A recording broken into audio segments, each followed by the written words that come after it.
Só o fato de você jogar no Maracanã já era um motivo já de prazer, satisfação e privilégio.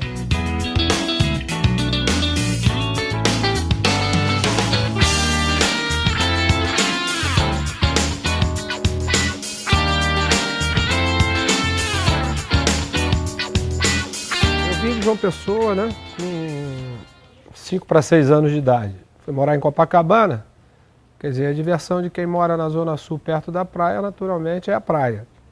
Eu tenho um irmão mais velho, né, 2 anos mais velho que eu, então, quer dizer, ele começou a jogar futebol de praia no Juventus, né, que é o time da praia, e eu ia sempre acompanhando meu irmão. Quer dizer, a partir dali, comecei também a bater bola com ele, com os amigos dele.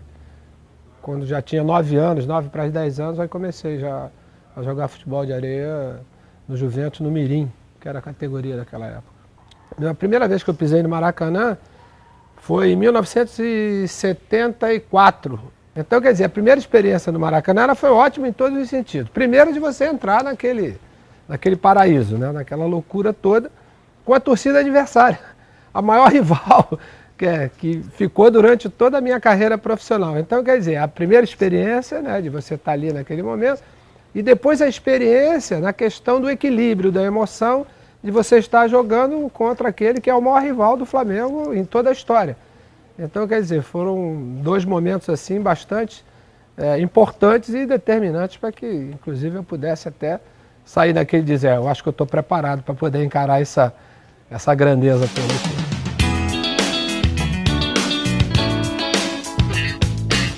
Todo jogador do Flamengo, todo aquele que joga no Flamengo, naturalmente ele tem que ter o Maracanã como aliado. O Maracanã, na verdade, foi sempre a nossa casa, né? Nós tivemos alguns períodos no Flamengo onde a gente jogava na Gávea. Mas jogávamos os jogos de pequeno porte, né? Até porque a Gávea não suportava grandes públicos, né? E a nossa casa nos grandes jogos, nos grandes clássicos, na verdade, foram sempre no Maracanã. E a gente sabia da nossa força do Maracanã, exatamente por essa empatia com a torcida, entendeu? E em 80 isso prevaleceu muito, né? Porque nós praticamente vencemos todos os jogos que jogamos dentro de casa.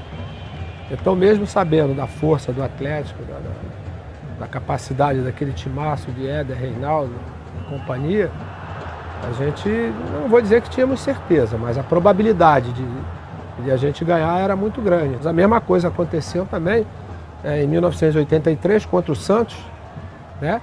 Que nós estávamos perdendo de 2-0, né? E fizemos um gol no finalzinho do jogo. Acho que nesse dia do Santos, né, quando a gente perdeu de 2-1, acho que a gente teve mais certeza que no Maracanã a gente ia virar. Talvez essa certeza tenha se tornado uma realidade muito rápido, porque com 2 minutos e meio a gente já estava ganhando o jogo de 1-0. O Flamengo ganhou um título brasileiro fora do Maracanã, né, que foi contra o Grêmio lá no Estádio Olímpico. E o Maracanã sempre foi, na verdade, o nosso 12º jogador, juntamente com a torcida, que era aquela que fazia com que o estádio ficasse efervescente, né, como sempre.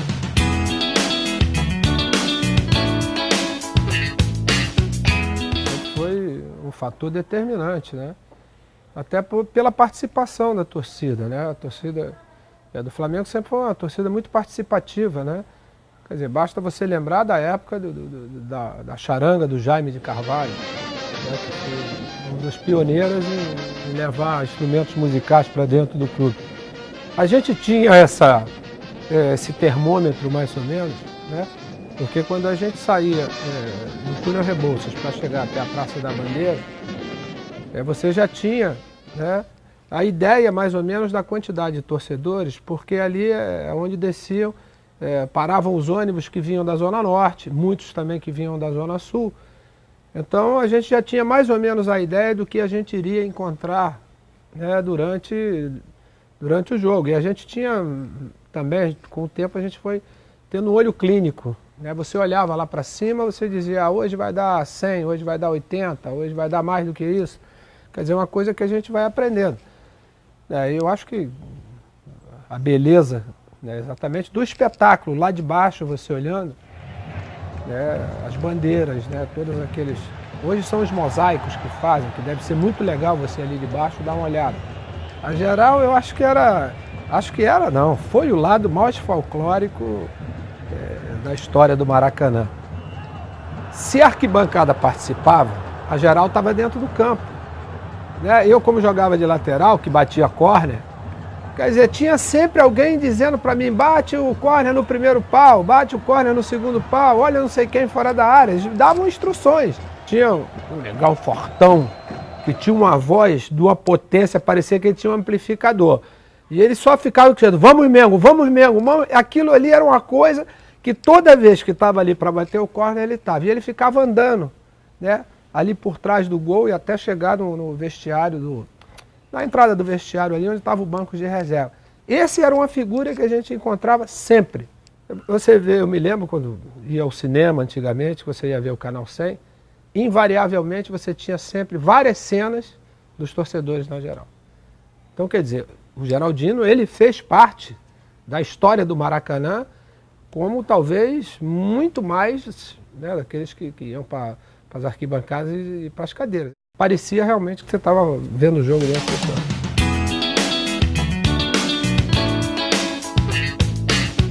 Todos os títulos foram importantes. O primeiro, em 1980, né, foi o primeiro campeonato brasileiro do Flamengo, tem uma importância muito grande, que abriu exatamente a possibilidade de a gente jogar Libertadores e, posteriormente, o Campeonato Mundial. O de 92 eu tenho um carinho especial, por quê?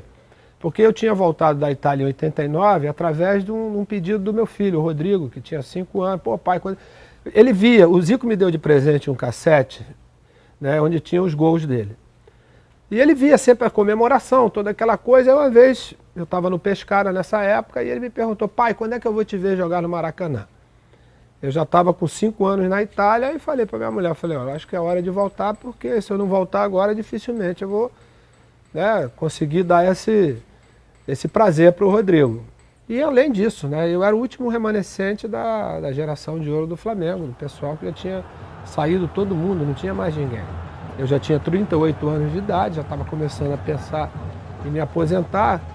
Então, tudo isso, se juntar tudo isso, é uma coisa completamente diferente dos outros títulos, porque eu dividi sempre com meus colegas, né? E aquele ali eu estava prendendo com as mãos uma geração, né, que estava começando na vida profissionalmente. Júnior Baiano, Rogério, Marcelinho, Marquinhos, Paulo Nunes, Nélio, Fabinho, Piá.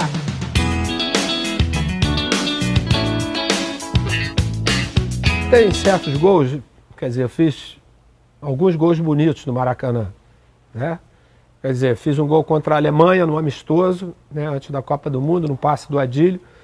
Teve outro jogo contra o Botafogo, 2-2, que eu dei um chute de 40 e poucos metros, coisa que dificilmente aconteceu na minha carreira, de dar chute de longa distância. E também, exatamente, esse primeiro gol, né, de falta contra o Botafogo no segundo jogo. Nós tínhamos ganho o primeiro jogo de 3-0. Quando eu fiz aquele jogo no gol, no final do primeiro tempo, automaticamente nós fomos para 4-0. 4-0 era impossível o Botafogo virar aquele jogo. E eu, quando olho aquela comemoração, eu digo, meu Deus do céu, eu estava completamente descompassado. Porque o braço ia para um lado, parecia boneco de posto, né? Aquele boneco que fica completamente desequilibrado, descompassado. Mas eu acho que foi a forma mais incrível que eu achei para comemorar. Eu não sabia se eu pulava, se dava soco no ar, se parava para abraçar meus companheiros. E isso ficou mais ou menos... Eu tenho uma fotografia que mostra muito a comemoração, mas... o Paulo Licolelli, inclusive, o fotógrafo, ele pegou no momento exato que eu dou talvez o último pulo, entendeu?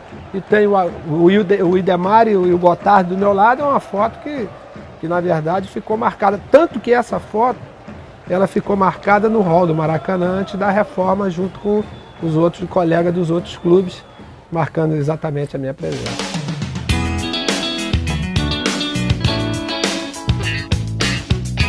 A minha estreia na seleção brasileira foi no Maracanã, em 1979, né? No primeiro jogo, logo após a Copa do Mundo, eu acho que foi Brasil e Paraguai. A minha estreia, a estreia do Sócrates e de alguns outros jogadores que vieram na reformulação da seleção brasileira após a Copa de 78. Então, quer dizer, imagina, estrear na seleção brasileira com a minha torcida do lado, com a camisa da seleção, não podia ter sido melhor. Naquela época a gente jogava pouco, a seleção jogava pouco no Maracanã, né, infelizmente. Acho que o saldo foi bem positivo. Quer dizer, o gol que eu marquei contra a Alemanha, contra a seleção da Alemanha, de Breiten, de Rubens, dessa galera toda dentro do Maracanã, que nós ganhamos de 1-0. Quer dizer, também é outro momento inesquecível com a camisa da seleção brasileira. E a seleção tinha, naquela época, alguma coisa diferente. A torcida era exigente do mesmo jeito.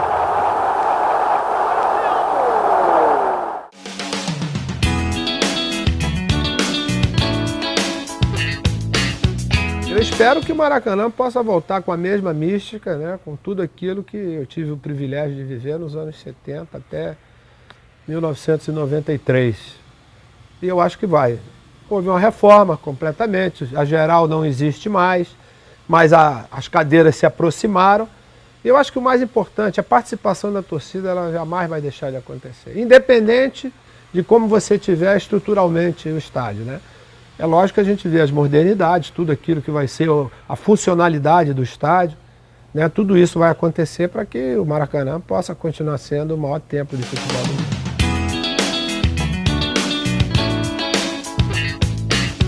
Você não consegue explicar carisma e fascínio, né? Isso aí você não consegue explicar. Você precisa participar, né? Eu acho que só quem viveu o Maracanã, e graças a Deus eu vivi bastante tempo, né? Quer dizer, eu acho que a gente que passa por todas essas fases, né? Eu acho que isso talvez seja os grandes momentos da carreira profissional. Quase na meia lua da grande área, essa galera do Mengão quer o gol, bateu Júnior.